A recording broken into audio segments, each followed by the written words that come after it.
Hello, friends. So the other day I mentioned that I was working on a project that really consumed a lot of my time and energy, and I was super excited to do it, which kind of also led to me quickly burning out, and I just wanted to talk about it. It was writing a holiday-themed one-shot. So one of the things that I really have been enjoying in my time right now is really deep diving in writing campaigns.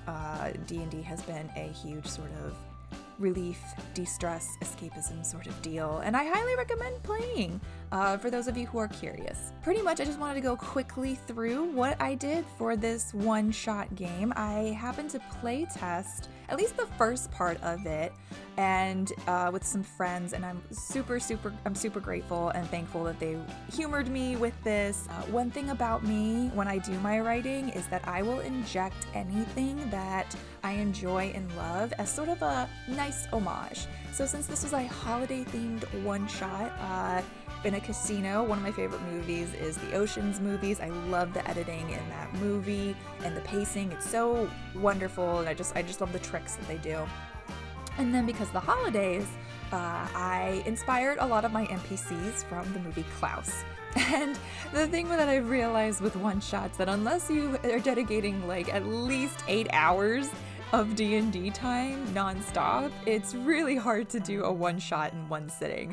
So I knew going in that no matter what, this could be a maybe 2-shot or 3-shot, it depends really. But going in with that grain of salt didn't really bother me too much. It just sort of, I was just excited to play. After doing some initial research, which also included how to take casino games for D&D, which was fairly simple. You just sort of replace cards with dice.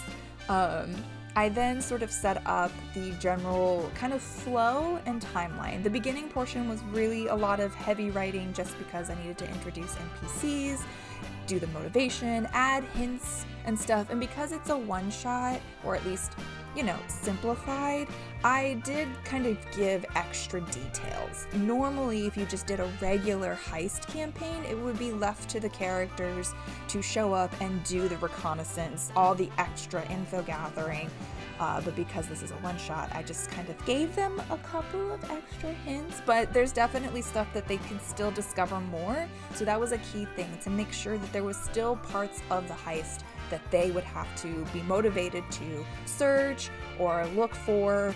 There's a lot of just very silly moments and just fun character moments that can happen throughout the game, but for the most part, when it comes to the actual how they're gonna solve the getting into the vault and escape, that is all on them. I'm really excited to see what they come up with. You know, I wrote different scenarios on what could happen, but obviously with D&D, you can't plan out everything. It's totally fine. I think as long as you have the major points recognized, you can definitely finagle and sort of improvise on the spot. I did a lot of the designing of characters. They're not finished yet, but again, I was in the playtesting phase. I wasn't too concerned about making sure that the art was complete, but I at least started that.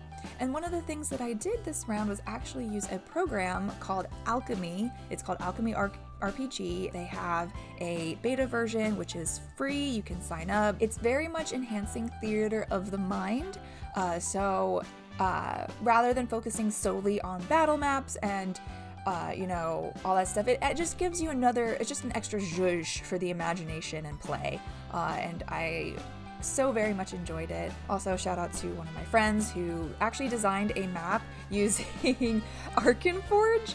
There's so many programs out there, which is so great. But generally speaking, when it came to just role-playing and the actual theater of the mind portion where a map isn't necessarily needed, it definitely sort of enhances the vibe. You can add music, ambient sounds, and it's such a wonderful program.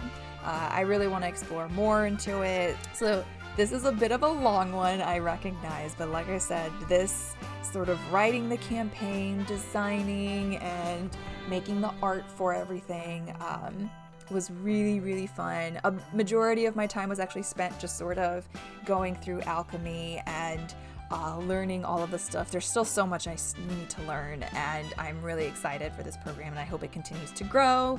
All of the links that I use to research, as well as Alchemy RPG and the artists that I basically bought, the maps and stuff, I'll have all in the description.